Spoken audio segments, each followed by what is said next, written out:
Since 1958, the Village Inn has proven itself as a family restaurant brand, and it follows a simple recipe for success. Provide good food, good feelings, reasonable price, relaxing atmosphere. Village Inn is actually part of American Blue Ribbon Holdings, which is a diversified food services company operating other family and casual dining restaurant groups in the United States. In turn, they are majority owned by a public company called Can-A Holdings that's traded on the New York Public Stock Exchange. That company has done pretty well over the last 3 years, more than doubling in price. Alas, as you may or may not know, restaurants are a hard business to be in, and the restaurant group within Can-A Holdings is facing declines in revenues and profits. It's such a common story today as many restaurant franchises are closing hundreds of stores. In fact, this morning, checking on the Wall Street Journal, Restaurants Unlimited, which has a number of casual fine dining restaurants, including here in the Portland area, has filed for bankruptcy. So it's a tough business.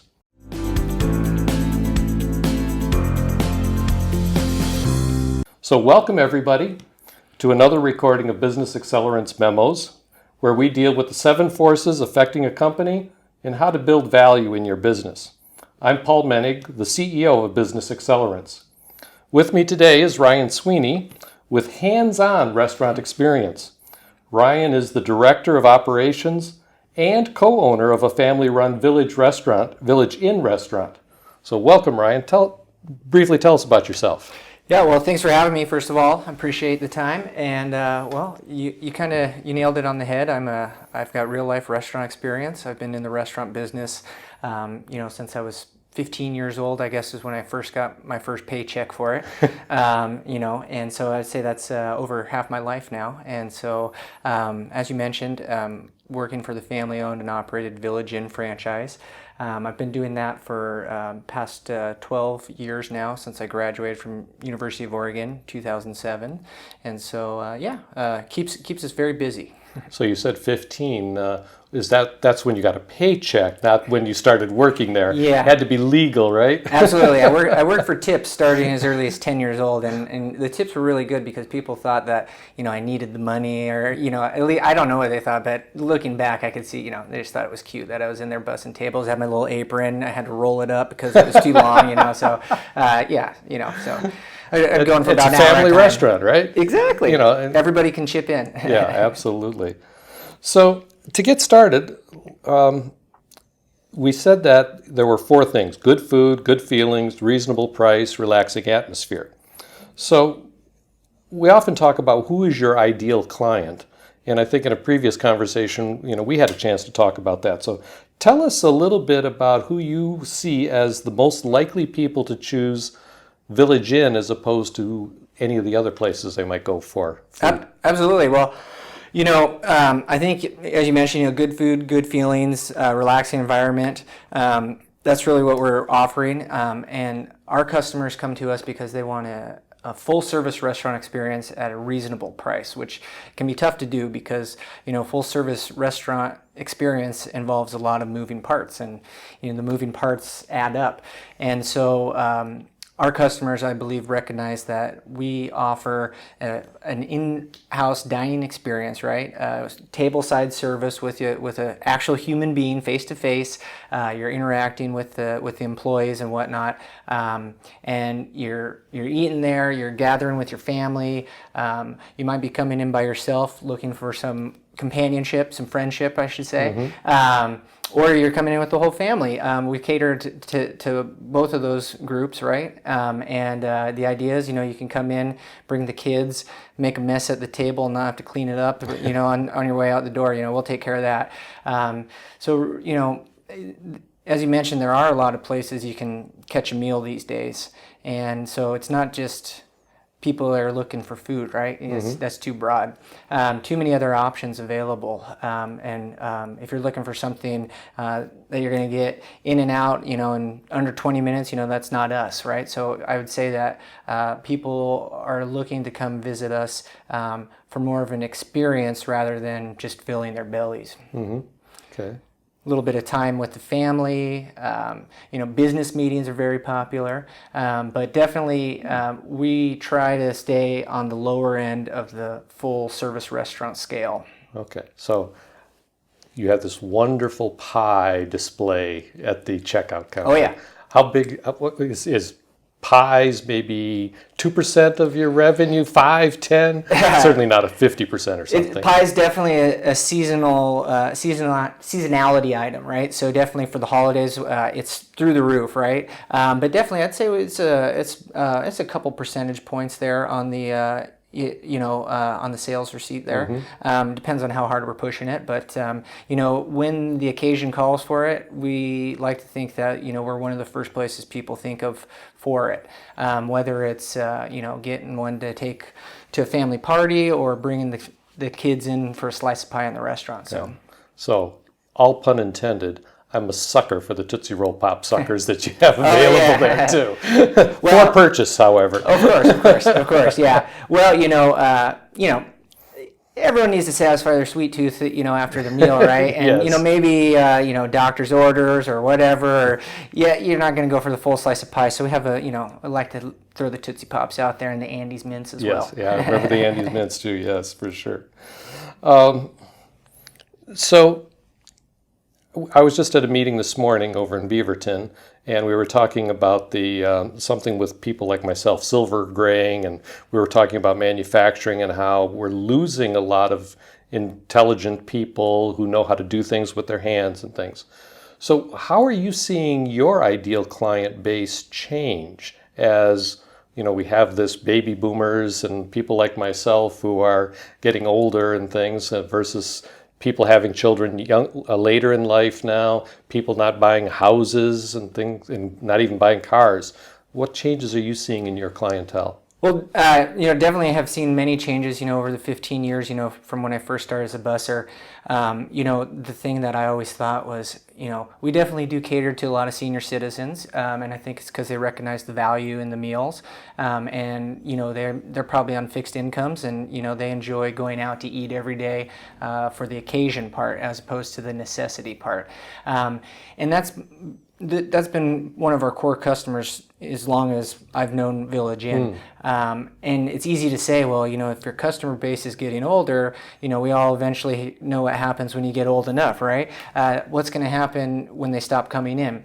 And we've been saying that, for years, but what I've noticed is it kind of cycles over. For example, I'll tell you, I have a friend of mine that lives, in the neighborhood of the restaurant, went to school with them, and I mentioned I've been there since I was 15.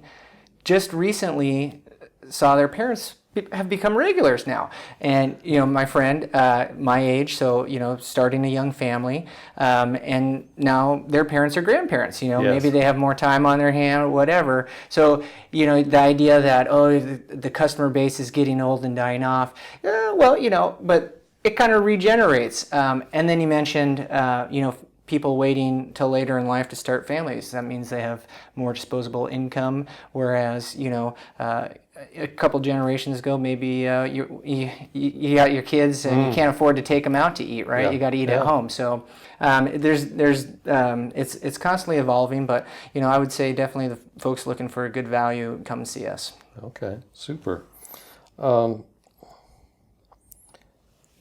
Speaking of changing people and stuff, we talked a little bit about not going out as much. So there's a whole generation like my daughter and others, my son lives up in Seattle, and everything is delivered to the house by Amazon. Call up 2 hours later, there are the diapers, there everything else. And so we've also got home delivery. We've always had home delivery. I mean, I used to order pizzas long time ago and have them delivered. But it's different today with apps for this and that and being able to do it and how it's set up as a service and extra jobs for people. And you've taken some of a plunge towards that. What can you tell us about your experience with home delivery? Definitely. We've been experimenting with third-party delivery with Uber and Grubhub and exploring other options. We've been doing it for a little over 2 years now. Oh, I didn't realize it was that long. Yeah, well, I'd say it's getting close to 2 years. I'd say probably this summer would be our 2-year anniversary from when we started with Uber. And the reason I got started with it, I saw some promotion for it. I'd heard about it in other cities. By the time we started, Uber told me that Portland was the 40th market that they were entering. And I said, well, that sounds like, it's not just a fad. It sounds like they've kind of figured it out. Let's give this a shot, And, I was hoping to get, a couple extra sales a week out of it. Thought it couldn't hurt. It's been tremendously popular, which is more popular than I could have imagined, specifically for our type of food. I don't think that our food travels.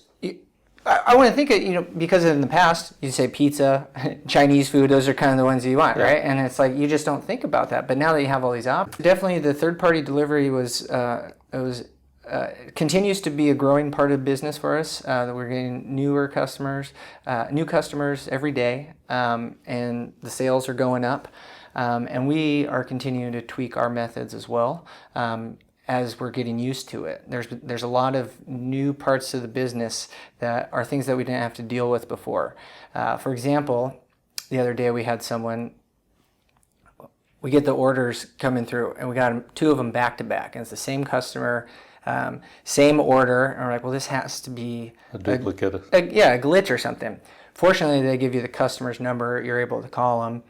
The customer goes, well, no, I have to pay for both of them. I accidentally placed the order, and my most recent location was still saved, and so that first order is going to my friend's house. So I reordered with the correct address, and I actually wanted the food. So there's that's new, but we've been happy with it on our end. It fits in nicely. It's been a nice increase in sales, but not to the point to where we're having to staff extra for it. So it fits in nicely into the day part there, and it increases with supplemental sales. That's much of what I've heard, is that no kitchen, unless they're really slammed, is really full up, and that the home delivery type things are fill-ins that help reduce your overall cost and improve the productivity in the restaurant. But it occurs to me you've got an interesting story maybe. Was how challenging, or what were some of the issues associated with a young person like yourself and the other part owner who is of a different generation agreeing to doing home delivery? Well, that's a that could be a conversation for a different day. But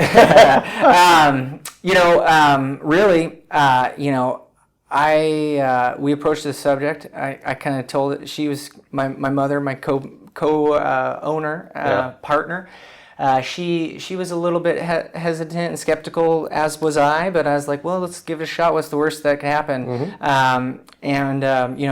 When you see the orders coming in, and you get a check every week, that's pretty nice. And so that it didn't take much convincing after that. And like I said, it really took off. And so it might have been a thing where if it started off a little slow, maybe we would have ditched it. But we really hit the ground running on it, and continue to grow there.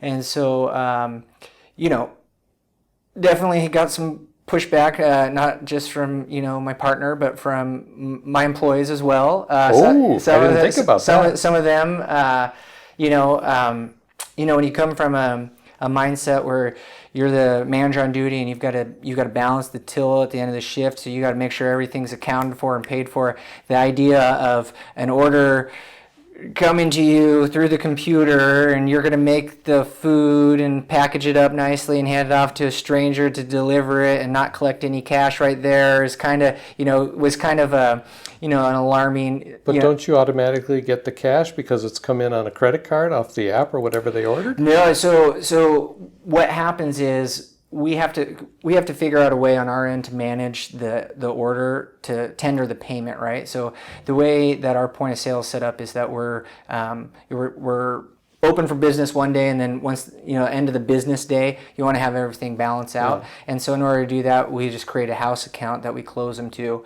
And so it's just I was just saying more so the idea of, just, like you're not really interacting with a human, right? Yeah. Which is a lot of what, folks in my industry are used to. And it's just, this is a little pushback, but I say everybody on the team has been blown away with, the popularity of it. And yeah.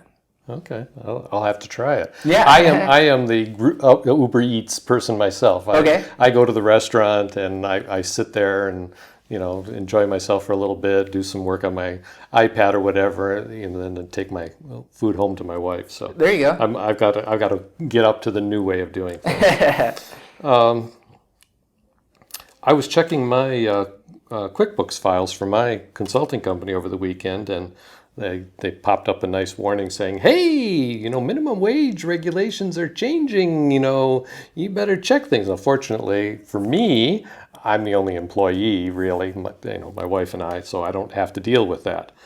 But you do, and on top of that, here in Oregon, our legislature meets for roughly 6 months every 2 years.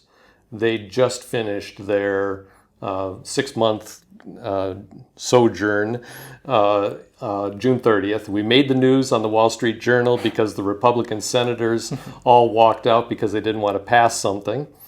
So we had new laws for family leave. Fortunately, they changed it, but I think you've got enough employees that you're still going to be impacted by it.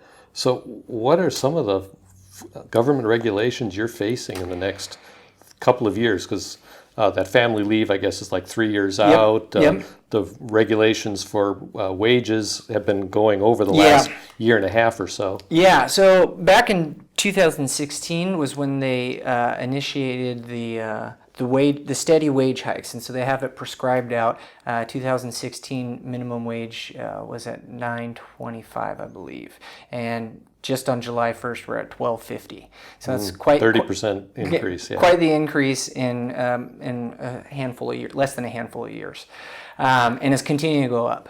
The nice thing is they give you a heads up that it's coming, and it's not like, hey, you got 2 months notice. We know that it's coming, so we can do our best to prepare for it, but there's only so much you can do, and you don't know how the change is going to affect your business until it actually happens.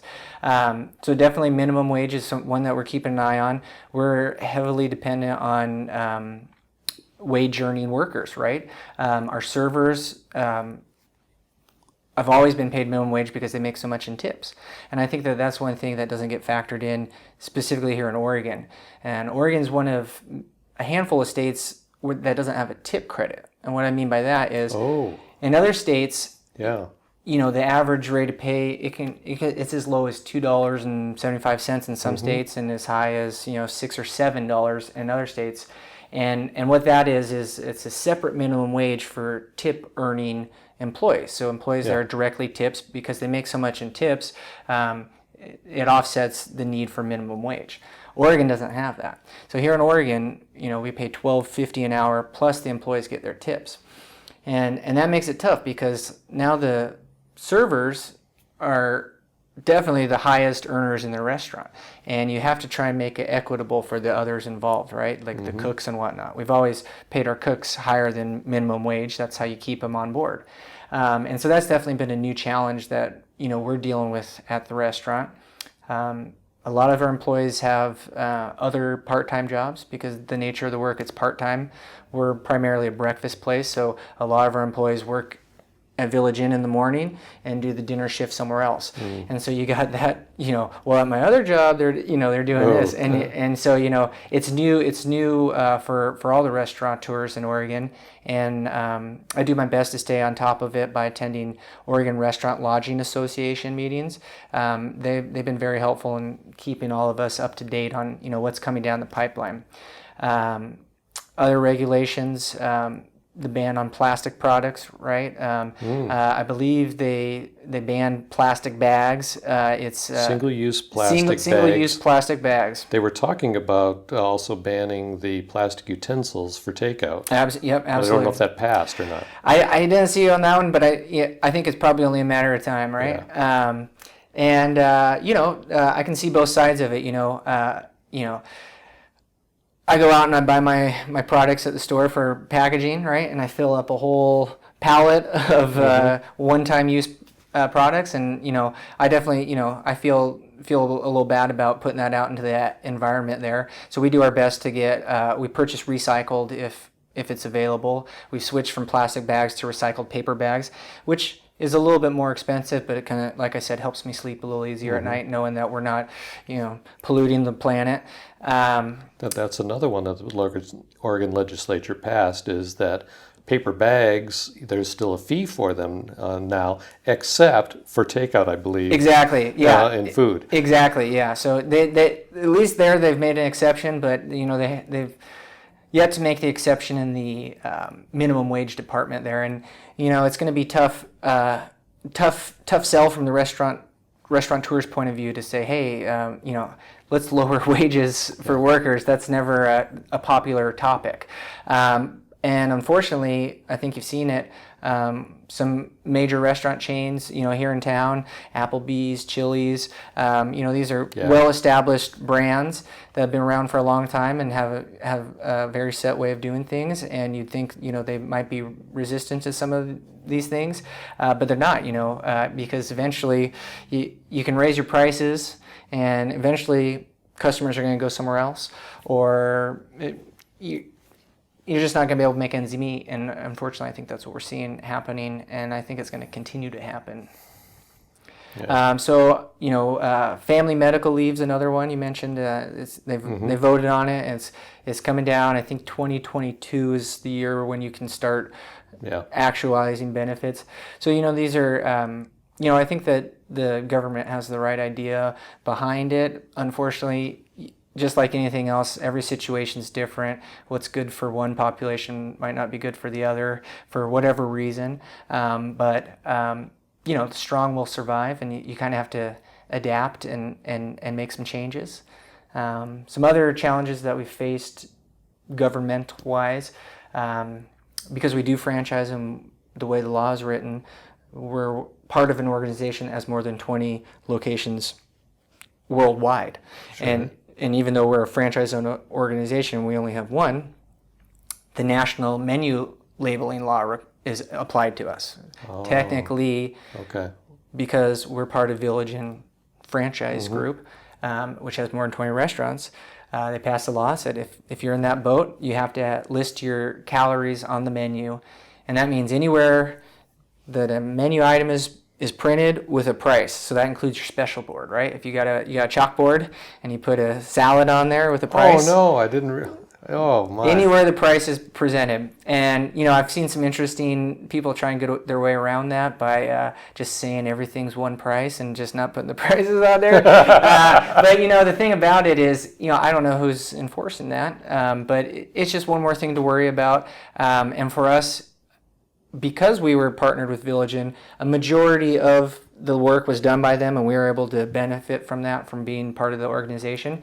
However, they do allow us to offer some local entrees that they don't offer on their end. And so for those ones, it was up to us to get an outside menu consulting firm to analyze our menu. And so here in town we have the Food Innovation Center, which will do labels and will do testing for that. Is that a resource you would use then? So they would definitely, they're in that market. We used a group that Village Inn had a contract with, right? Okay. And so it was mainly like, here's a group that we've worked with. You need to send them your nutritionals, and they'll crunch the numbers for you and get it back to you. So if you have typical Oregon things, Marionberry pie, Dungeness crab, which is going to be only here in Oregon, not elsewhere in the country, you've got to have something special done. Exactly.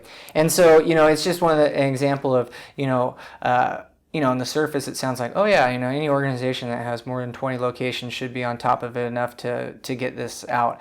And it's harder than you might think to make that happen. And specifically with an organization like the one we're a part of that is so large that we stretch from Florida to Alaska. They have reindeer sausage up in Alaska that's on the menu, right? So there's some challenges, but the thing about those is you can't really, you can you can try to do stuff about it, but progress is usually slow moving, and it's not really the direction you want to go. So you kind of have to react and adapt to them, and do what you can. One important thing I heard in there that I see in all industries is a trade association. Yours was the Oregon Restaurant and Lodging Association. Okay. Yeah, tremendous resource for you to keep up with regulations and deal with them, and also to have people going in when our legislature is in session to help them understand the impact of what they're putting into the rules. Absolutely. They're a great partner to have. I always joke, though, because I do attend a lot of their networking events, because they will give you an update on what's happening in the legislature. And it's usually, there's always a cocktail hour afterwards, and everyone always jokes, oh, God, I need it, because it's usually not much to be excited about, but nonetheless, it's good to have them on our side, and having them thinking about it full time and lobbying for us. Okay, great.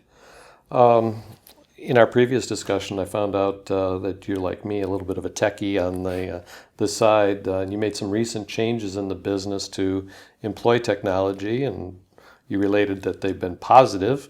Something other than the Uber Eats and the Grubhub delivery and stuff. Tell us a little bit about your experience there and what you did with technology and how it's helped you. Yeah, absolutely. Well, any familiar with a restaurant knows there's a lot of moving parts, and there's a reason why restaurants have such a high failure rate. There's from the employees to the products, which are perishable, and impressing and retaining your customers.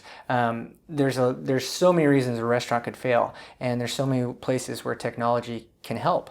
And I'm not talking about a robot coming up and taking your order, right? Maybe it's coming. Maybe. But utilizing technology where it seems appropriate, with the end goal of speeding up service, which benefits the customer and hopefully delights them and brings them back for more, is the idea. So one major change that we made was we weren't happy with our current point of sale. It was an older software that was a little bit too clunky, and at our individual store level, being one store franchisees, we weren't really getting the information out of it that we wanted, and it making changes was a little bit too hard. It ran on a computer below the desk, probably, as opposed to in the cloud. Exactly. It ran on the computer, and it was managed remotely by the IT department, which, depending on which level of service you're getting, could be in Nashville or could be in India, right? And sometimes getting things like changing a price, correcting a price that's in there wrong, could take 2 or 3 days, and time is money in that situation. So we were able to switch point of sale providers to a cloud-based point of sale, which is unique in that, being cloud-based, you can access it anywhere, anytime that you have internet access, which is awesome. We used to only be able to access our information if you were physically in the store, because of the way the network was set up for security reasons. Now I can pull out my cell phone, and I can look and see how busy we are today, see what the labor percentage is looking like, see what we did yesterday. I've got all that information right there. Other things that our new point of sale allows, we mentioned the third-party delivery. When we first started doing that, we had separate tablets for Uber and separate tablets for Grubhub. The order comes through on the tablet, it beeps at you. You have to go over there and push it to stop beeping. And then from there, you take the order and put it into the system to get it back to the kitchen. We utilize kitchen display screens, which are monitors there in the kitchen, and that's how the cooks get their orders. And when we first started doing that, I got a tablet here that's connected to the internet, that's getting the orders from the customer on the internet, and I know that our computers in the kitchen are hooked up to the internet. How do we get them together? Fortunately, with our new solution, we were able to do that. And so now when someone places an order on Uber or Grubhub, it goes directly, from the time they hit send, instantaneously it pops up on the screen for the cooks to get started making it. And then At the same time, it sends a notice to the front of the house for the host and say, "Oh, we got a new Uber order. I gotta go get a bag started." What that eliminates is the need for the employee to acknowledge the order and then accurately, efficiently, timely enter that order into the system to get it going to the cooks. Unfortunately, just the nature of the business. There were many times where, you'd have one or two, or, you have one from each service, right? Or a couple from each service. And you got customers walking in the door, and you can't tell the customers, hold on, they think you're... Sunday morning at 10 or 11 a.m. you're slammed, I know. Exactly. You got people coming in, people are waiting, you got people lined up trying to get out. Absolutely. And if you get an order at that point in time, which you probably are now. Yeah. Oh, yeah. So anyways, just having it go directly to the kitchen has been amazing for us. And I've actually noticed a significant increase in my weekly payout. And I believe, my employees probably wouldn't tell me this, but I have a feeling that because it's directly integrated and it's one less thing for them to do, they're not turning it off as often as they used to be able to. That's the nice thing about the third-party delivery is if you get too busy or your cook calls in sick or whatever, you log in there and you turn it off and say, I don't want anymore. We're closed. Okay. Right? For whatever. But now, because it's not work for them. Exactly. So Right? I think that they're less they still have the ability to log in and turn it off, right? Like for whatever reason, emergency situations. But I think that they're doing it a lot less now because, I know they are because I can track it. And I get very specific. It tells me the hours I'm supposed to be open and the hours I was actually open, and it's great. So that's nice. It speeds it up, and it's been really fun to watch the technology, the Uber or Grubhub algorithm to sync up with the drivers. There used to be, like I said, we would drop the ball or drop the tablet, literally, and not get those orders in right away. And there would be times where we'd have a couple drivers waiting in the lobby for the food. So, the drivers were waiting. It's not like the food was sitting waiting, right? Well, that would also happen too when we first got started, and they've kind of worked it out now.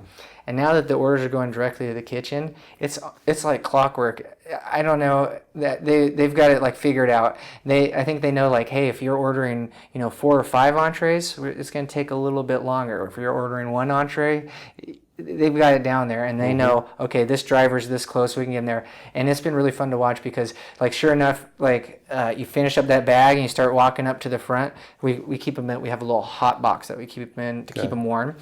You start walking up there, and then sure enough, you see a guy walk in the door with his little bag, and you're like, "Oh, are you here for?" I've often talked, because I come out of manufacturing as a background. I see a restaurant as just one great example of a factory. It is. You take an order in, you manufacture the order to order because it can be customized, and you deliver it. Yep. And then you service and get paid and everything else. So absolutely, that's a great example of making it not just we talk about the cooks working on the line. Well, this really is making it a production line. Yeah, and that's the way it has to be. If you see how full we are on a Sunday morning, and you see the number of customers that come in and out of that door, and you compare that to the number of employees that we've got on the, you have to do it that way. You got to use teamwork and leverage technology where it makes sense. And in this situation, I think it makes sense. The customers at home, they're already interfacing with technology. What difference does it make to them if on the other end it's a human getting it? To me, that sounds like just more room for error. Okay, so this is a little bit of a tangent. So where are you at with swiping cards versus chip cards? Okay, so on our new point of sale, so we have two ways that we can process. Majority of our transactions, we're swiping, and we're doing that for speed of service. It's come back to bite us once or twice, because the difference is if you don't do the dip and chip, you're on the hook if anybody says that they've had some fraud. And we've been doing it that way for about 9 months now, and we've had a handful of cases, right? Interesting. I think that the speed of service is worth it, and we're continuing to monitor any chargebacks we get. But so our screen, the way it works out is you run the credit card, you flip it around, and it's a big screen which is nice because a lot of our customers' site isn't quite there. Going back to the ideal customer and the target customer, yeah. A nice big screen. It's a 15-inch monitor, and you put They your don't have to squiggly- calculate the tip, just choose calculates the the percentage. tip for you. You can get it emailed to yourself or texted to yourself if you want to, or which I find my business clients really like. They just put their works accountant's email in there and go, oh, there we go, he's got it. Yeah. So that's been nice. Compare that to what we were using before. We had one of those little chip about this big, and it was kind of confusing. It would say 15%, 18%, 20%, no tip, right? And people felt really bad saying no tip, and it's like, and they're like, oh, I feel so bad saying that, and you almost had to have like a small little conversation about it. It's like, oh, it's fine. We know you probably left something on the table. That's okay.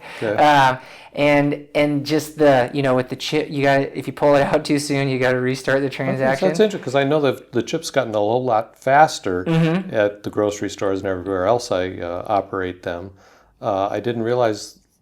I've never done a time study, but what you're telling me is it's still faster overall to use a swipe than it is to use the chip. The swipe's nice because okay. And when you're doing it frequently, it's and that's the whole thing. I think that seconds add up to minutes, right? And so you're saving. Back to the factory comment and production line, and you still have to have the swipe as a backup for the chip. I had my chip not work on one of my cards, and so you have to have the swipe as a backup still. Exactly.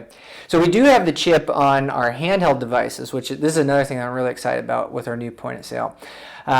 We have the ability, a server can take a handheld device right to the table. Right to the table. And it's got a built-in heavy-duty credit card swiper on, not one of those little square guys, right? This is like a heavy-duty guy. And they can take the order at the table. And what's nice about that is as soon as they're done with the order, they hit send, and it goes back to the kitchen. Yeah. Cooks get started making it. The old way of doing it, writing it down on paper and then putting the order in, there's more seconds that are adding up to minutes. A lot of times when we're really busy, just so happens a server gets 2 or even 3 tables right about the same time because we're so fast at getting the tables clear, getting new people in there, which is a good thing. But at the same time, for that server, they just went from a full section, now they got 3 new tables, right?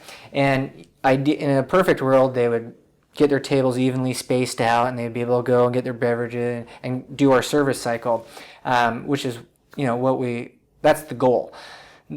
It's tough to do that all the time.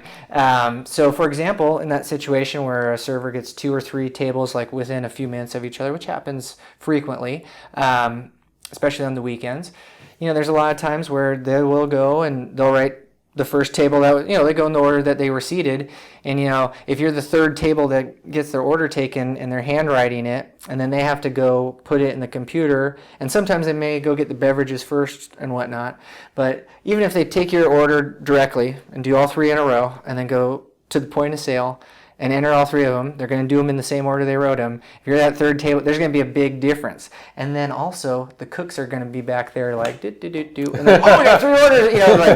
Here's one. And then, and they can enter the orders pretty fast. It's not like it takes them too long. But, again, if there's those seconds that we're trying to save, and all the end result is trying to, have a better experience for the guests. That's going to make the team more productive. Sure. The food's going to be coming out kind of like I mentioned with the Grubhub, right? It's a little bit more streamlined. So if the servers are sending the orders to the cooks at a more steady pace, and they can work through it a little easier as opposed to all at once, the food's going to come out faster. Or sometimes what happens is my cooks are also really fast too. So the server puts in 3 orders, and they got to run 3 orders. So you go take out one, and then table, I forgot to ask, can I get this? But that other order's still ready to go. So syncing up with the timing can be tough. And so I got an idea. In my phone rang, so I was getting a haptic signal on here that Oh, I yeah. ignored, and I see you have Yep, one. that's right. So now we need, when the kitchen's done, it automatically goes to the server's wrist. They get a haptic event telling them your order's ready. We're getting close. Not quite to the Apple Watch yet, but on the handheld device, it will tell you. So you could be out there taking an order at a table, and once if you have an order ready, it'll pop up with a little notification and let you know. Right. Sometimes that can be a little alarming. Annoying. Yeah. Which is a notification that we can adjust.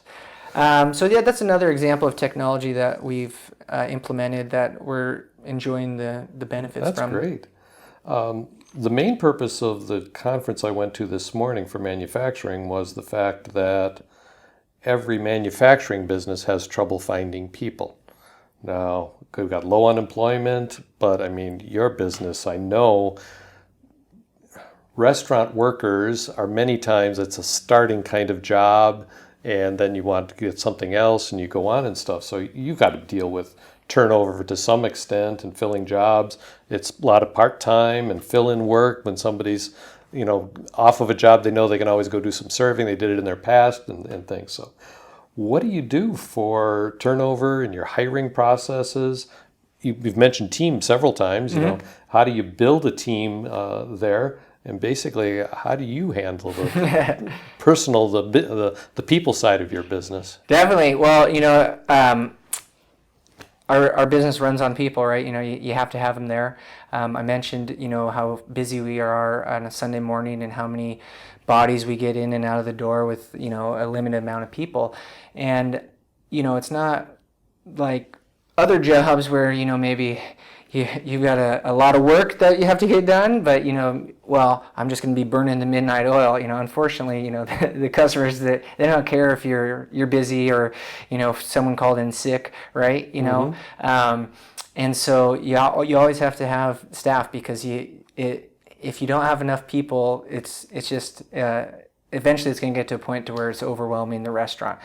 We call it being in the weeds, and unfortunately, at being in the business and going out to eat, sometimes you can kind of tell, and you can relate. There's usually a little bit of sweat on the brow and whatnot, and it's just part. With it being part-time work, a lot of times it is the first job, or it's a job you do while you're going to college, and there's a lot of other opportunities available now that weren't here a couple years ago. We mentioned Uber Eats. You could also go deliver Uber Eats with very minimal qualifications, and you don't have to wear a uniform. You get to sit. You feel like calling in sick. You don't even have to call and make up an excuse for your boss. You just don't turn on the app, right? So there are a lot of other options for folks who want to make some side income and that part-time income. We've been very fortunate enough to have a very tenured staff. We have an average employment of approximately 8 years. Wow. We have a couple employees that really bring up the average, which sure. is good. But we do our best to try and recruit and retain quality people. Sometimes, like I said, you just need some bodies, and if someone's, if it's a warm body and they're available this weekend, give them an apron. But that's few and far between. We really like to hire staff thoughtfully, and that means not just, have you worked in a restaurant before?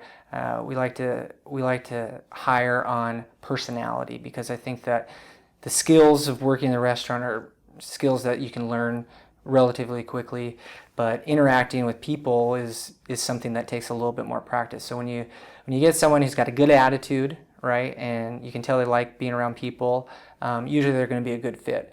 And the way the technology is advancing, we have tons of resources. The training materials are getting better and better every day. We can customize them to fit how we want to do it, and it really allows us to streamline our onboarding process, which I believe has an effect in the length of employment.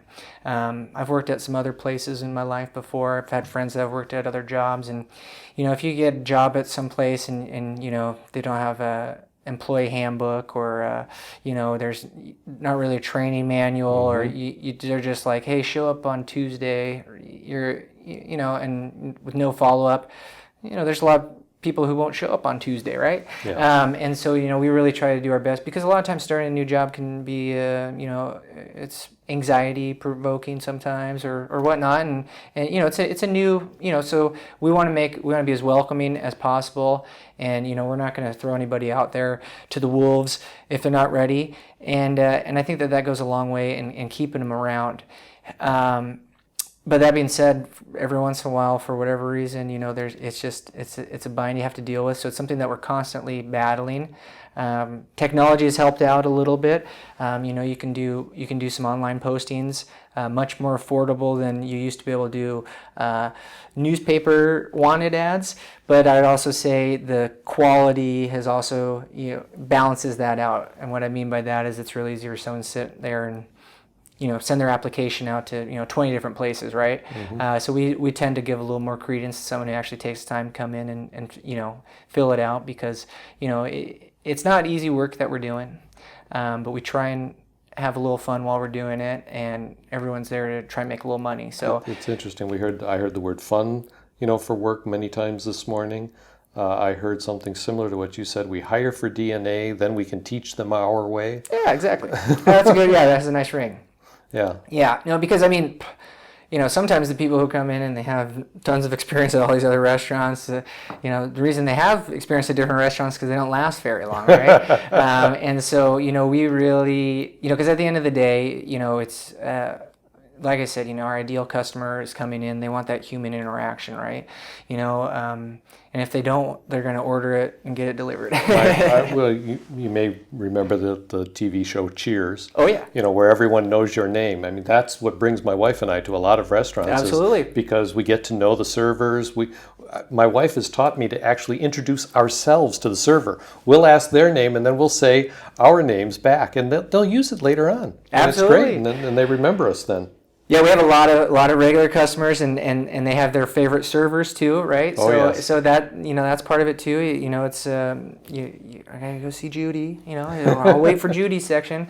That happens a lot, and and vice versa. The servers, the customers, kind of they're like clients now, and you're like, oh, I know what Paul likes. I'll get his iced tea ready. Mm-hmm. I see him coming in the door. Let's get that going. Or you don't even need to ask them what they're having, because they're we know what they're going to do today, because they order the same thing on Tuesdays.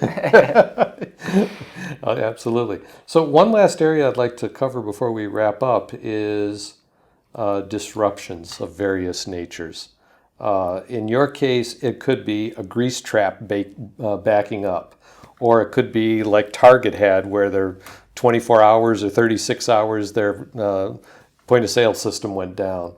What are some of the challenges that you've faced, and what still keeps you up at night worrying about something going bad? Oh, gosh. Well, we've made a lot of advances, but there's still a lot of things that can go wrong, right? And, again, I keep going back to, how many people we're serving, right? And it's a beautiful thing when everything's working and clicking in motion. But like you said, there's only one or two things that it takes to mess it up. With our old point of sale, I've experienced having the credit card machine go down and having to get out the carbon copy machine. And I'm pretty sure people save a canceled credit card in their wallet for that occasion, because every time it happens, sure enough, we do that by hand, and then you have to go back and key it in. There's always a handful of them that, for whatever reason, we didn't transcribe the number properly, or it's a declined card. So I've been there for that. That's never fun. And then there's also the time where, this was all with our old point of sale. You couldn't tell if the credit card machine was down or not, because sometimes it would switch over to dial up, right? And that takes about 45 seconds, which doesn't sound very long, unless you've got a line of 15 people waiting to pay, and you're like trying to figure out, do I need to get this out? So definitely have been there with that, and hopefully I think we've solved that with our new point of sale. We've seen far fewer incidents of that. Gosh, there's no fires in the kitchen. No, we've had fires in the kitchen. Nothing that's brought the place down. We've had people trying to smoke in the bathroom before, though, and put a cigarette out in the trash can. Unfortunately, someone notices it. Okay. We got there's several thousand people that come in and out of the doors every week, and well, you must have people fall. there's nothing wrong with the carpet or anything else, just, they fall probably, right? Absolutely. Then the emergency has to come. Yes, You yeah. can't touch them probably for liability purposes, so you have to call the We've had that. people. We've had that happen several times. There's been a lot of times, we do cater to an older clientele. A lot of baby boomers will bring their parents out, and there's been a lot of times where for where they're worried about the health of that individual, and they think that the best thing to do is get some help out here right away. So there's been plenty of times where you got to call the paramedics and get them out there, which is always a show. So, do you have AEDs in the restaurant now? We don't, but that's definitely something I would like to get in there. Is everybody trained in Heimlich maneuver? And have you Heimlich had maneuver. choking incidents? We've had one or two of those. I've actually had to administer the Heimlich maneuver myself once, and I don't know how my technique was, but the person survived. So Good. I guess that's all that matters. But yeah, so there's a lot of things that you just can't even predict, right? Yeah. Power outages. We're in a pretty good spot. I think a lot of our lines are underground, but every once in a while there'll be an outage, and that's an interesting day. Weather plays a big factor in our business. As soon as they mention the threat of snow, it's going to... Oh, yeah. This is Portland. Yeah, you might as well adjust the schedule. Quarter of inch of snow. I'm from Michigan. Yeah. Snow is not a big deal. So that, and then vice versa. If sometimes the power goes out in a neighborhood next to us and we don't know that, but all of a sudden we're just like, why are we so busy? And then people they tell us, our power's out over in Lake Oswego. You can't predict that. Right. And you don't really find out about it until it happens, and you just kind of got to roll the dice. So there's where a power outage is a good thing because Yeah. it sends people to Exactly. you. As long as we still have power. Okay. I remember one time it snowed really bad. It came out of the middle of nowhere. I think the forecasters were way off. It was when it hit right before the evening commute. You probably remember. And us being located right next to the freeway, we had a bunch of cars that were just pulling in because they wanted to be inside a warm building instead of seeing their car not moving on the freeway. We had a team of, I think it was a high school basketball team, that was on the school bus, right? Oh. And they all had to go to the bathroom and stuff, and so they came in and of course, it happened in the middle of the shift change, so it's just myself, another server, and one cook, right? And all my evening help was out stuck in the same traffic as everybody else. So they're all calling me going, hey, I'm only a couple miles away, but it's not moving. So, you just kind of, fortunately in those situations, usually the customers are pretty understanding and they're kind of in the same boat. And that's one of those things where, there's rarely a non-interesting day at the restaurant. But that sometimes it gets a little too interesting. Yeah. Okay, so the last thing I'd like to do is give you a chance to kind of just do a teaser that I would use. So I try to make them 70 seconds long, so it actually, with the header and the trailer, it's really only like 57 or 60 seconds. Okay. So you've had a chance to think about this a little bit. Okay. So, Ryan, here's your one chance to promote the Village Inn at Bridgeport. So what's your 1-minute pitch? Well, I'd say come and see us if you're looking for quality food in a comfortable environment with friendly service. We're third-generation family-owned and operated business. We're serving breakfast, lunch, and dinner from open to close. So come see us for some comfort food. All right. And for some comfort generally, from what I know. Exactly. Having been at your restaurant several times. Indeed. All right. Okay. Well, thank you, Ryan. It's been great having you and helping people understand some of the 7 forces and how they affect every business, in this case restaurants in particular. Thank you.